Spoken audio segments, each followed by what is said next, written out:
Good morning, Huskies. As you can see, I just got out of the shower, so my hair is a little wet today. But I have a great book for you today. So yesterday we talked a lot about facts and opinions, and I showed you how even in a nonfiction book, you're going to find some opinions. Well, today I want to do the opposite, because even in a fiction book, you can find a whole bunch of facts. So I made this chart on my whiteboard here. On one side it says facts, on the other side it says opinions. And I'm going to read chapter 2 from the Hoboken chicken emergency today. And I'm going to see if I can find 3 facts and 3 opinions at the end of the chapter. All right, let's get started. So when we last left off in chapter 1, Arthur had brought home a 266-pound chicken. And his dad had decided, well, every boy needs a chicken, so he got to keep it. Start on chapter 2. Arthur got up early the day after Thanksgiving to take Henrietta for a walk. Before going out, Arthur made a cup of instant cocoa for himself and gave Henrietta the leftover mashed potatoes. It was just getting to be daylight when he led Henrietta out into the street. She was blinking. Arthur thought that Henrietta might enjoy a walk by the river. They started walking east on 4th Street. There wasn't a single person in the street. It was too early. An empty bus was headed down Washington Street. The driver saw Henrietta and ran into a garbage can. It was one of those wire ones. It got a little bent, but the bus wasn't damaged. There was a cold wind ruffling Henrietta's feathers. Arthur zipped his jacket. Near the river, there was an iron fence that ran all along River Street. Behind it were the docks, where the big ships came in. There was a place in the fence big enough for a kid to squeeze through. Arthur had squeezed through it many times, early in the morning. He liked to walk around and look at the ships before the dockers came and got busy loading and unloading. He forgot about getting Henrietta through the hole in the fence. She was much too big. Arthur tried to get her to jump over the fence. He wasn't sure whether she could do it or not, but he couldn't get the idea across. He whistled and clapped his hands and tugged on Henrietta's leash, but she just blinked at him. Arthur was starting to get the idea that chickens weren't very smart. The night before, while Henrietta was sleeping next to his bed, Arthur had made plans to teach her a lot of tricks. Now, it didn't seem very likely that he was going to have an easy time of teaching her anything. Once Arthur was satisfied that he couldn't get Henrietta to jump the fence onto the docks, he led her up River Street to the park. There was some playground equipment there. Swings, slides, a jungle gym. One of the reasons Arthur liked to get up extra early was that he could fool around with the playground stuff without any of his friends seeing him. It was really stuff for little kids. Arthur's brother and sister played on it. Kids Arthur's age didn't fool around with the slides and that sort of thing. Arthur sat on a swing. He let Henrietta loose and she pecked at the playground gravel. Arthur twisted the swing around and around until the chains were twisted in a long spiral, and then he let it unwind, spinning him slowly while he dragged his toe in the gravel. His toe pushed gravel in front of it and made a groove with a ridge of gravel on either side, a circle under the swing. Henrietta continued to peck at the ground. She was clucking to herself. She seemed content and was happy. "Henrietta!" Arthur called. She didn't even look up. He clapped his hands. "Henrietta, come here!" Henrietta blinked at him.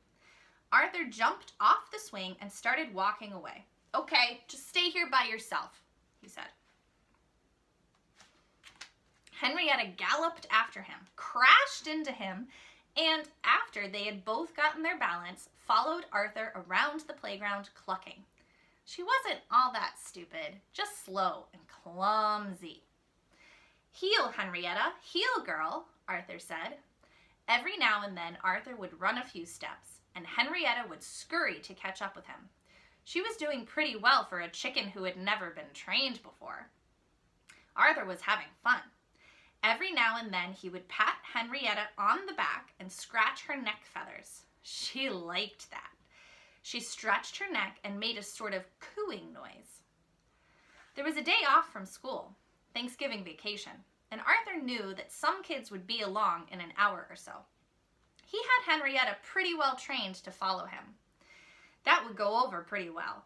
But if he could teach her one or two more tricks, then he could really impress people.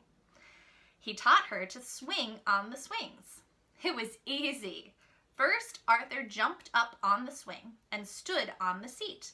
Then he got off and did it again to show Henrietta what he wanted. Then Arthur got Henrietta following him pretty fast and jumped over the seat of the swing. She jumped over it too. They did that a couple of times. Next, Arthur jumped over the seat, spun around, put his hands out in front of him and shouted, "Stay!" Henrietta remained perched on the swing, waving her wings in the air. "Good chicken," Arthur said. She caught on pretty fast. After a few tries, Henrietta would jump up on the swing when Arthur said, "Hop." Then Arthur would get behind her and swing her, not too fast. Henrietta seemed to be enjoying the whole procedure. Arthur wasn't through yet. He needed something for a big finish. He decided to try the slide. It was a little more complicated than the swing, but Arthur thought Henrietta might be able to do it. She was certainly enthusiastic. Arthur could tell from her expression. The hard part was the ladder. Arthur was ready to give up a couple of times. Henrietta just couldn't get the idea at first. She would stand on the first rung, waving her wings, the way she had on the swing. After a while, she would jump off, backwards. Arthur tried getting her to follow him up. He tried calling her from the top of the ladder. Nothing worked. Finally, he just got under her and pushed with all his might. She hopped up one step. Good chicken!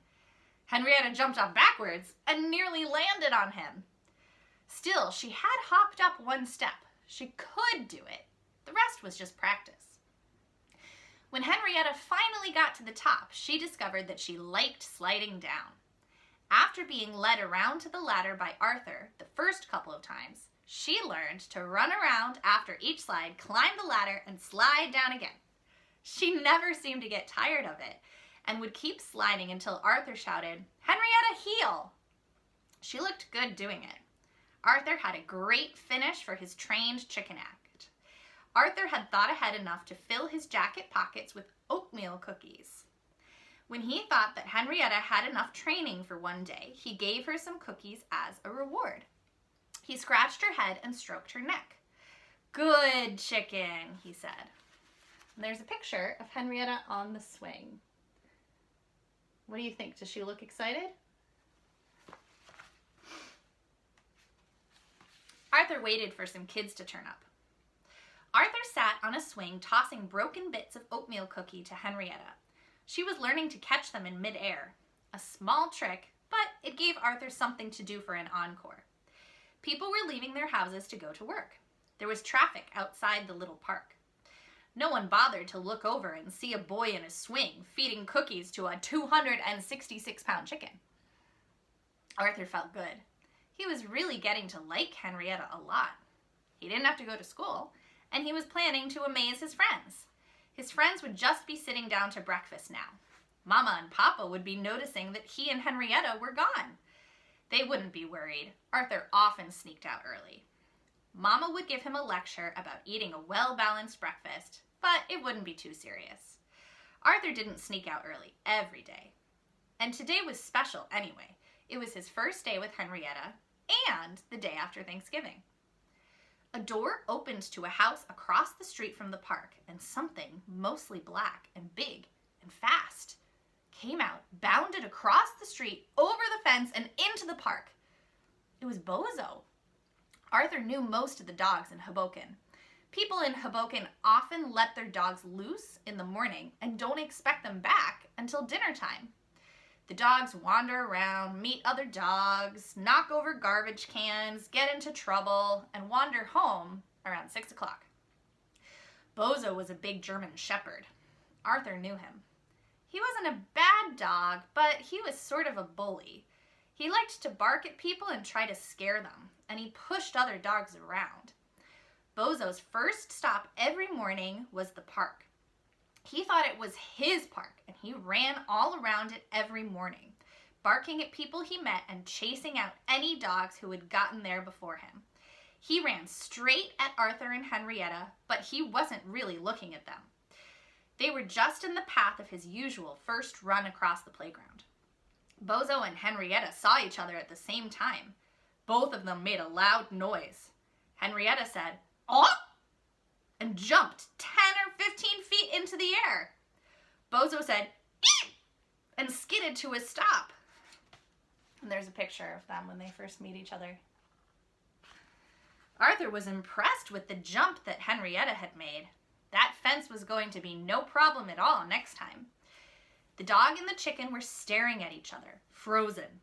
All of Bozo's fur was standing straight up like a cartoon. Henrietta's feathers were all fluffed up. They stood that way, it seemed like, a long time. Then they both took off. They went in opposite directions. Bozo went south. Henrietta went north. Arthur was on his feet, running after her in less than a second, but she was over the fence, out of the park, and 2 blocks up Hudson Street so fast that Arthur could hardly believe it. Even though he was running hard, he felt as if he were standing still as the big chicken got smaller and smaller, running up the street and finally disappeared.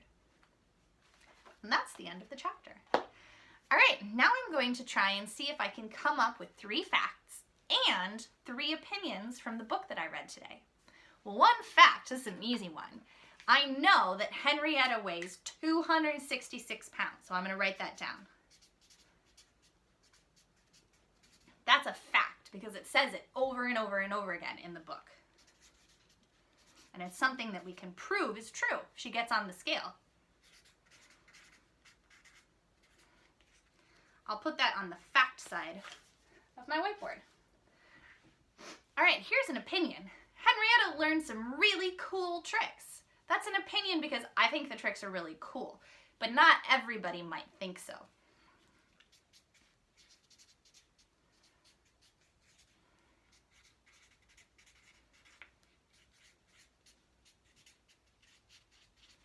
I'll put that on the opinion side of my whiteboard. All right, now let me see if I can come up with another fact. Oh, I have one. Bozo is a German Shepherd dog. That's a fact.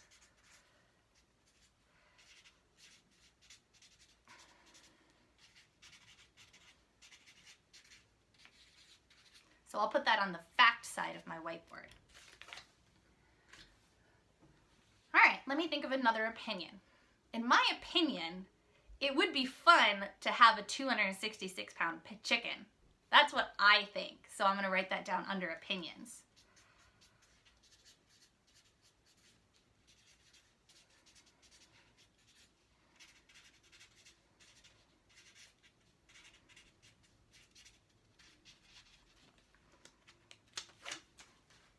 There we go.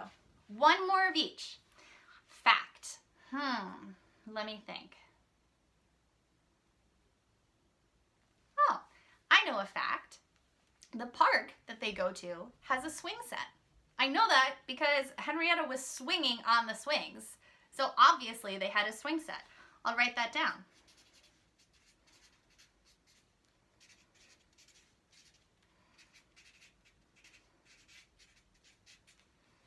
The park had a swing set. That's a fact. One more opinion. Well, in my opinion, let me think.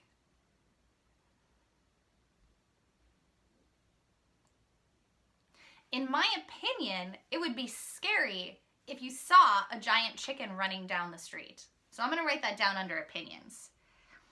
In my opinion,